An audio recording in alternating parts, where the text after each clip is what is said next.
If you're planning to sell your house, you should know the market has shifted from the buyer frenzy we saw a couple years ago. As a result, it's important to take the right steps to make your home appealing to all potential buyers out there. It's gotten competitive again. One of the most important things is to make sure your house is at its very best from the start.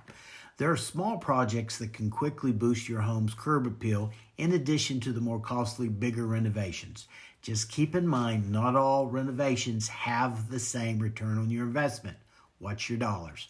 This graph shows the typical cost recovery for some common remodeling projects. Things like fixing or replacing a roof, a garage door, or hardwood floors generally have the best return on your investment. But keep in mind it all depends on local market trends.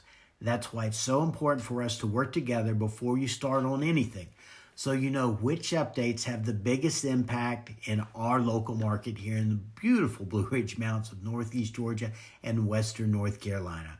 If you're looking to sell your home, please shoot me an email, call me, text me. My name's Rick Andrews, and as always, I appreciate you watching.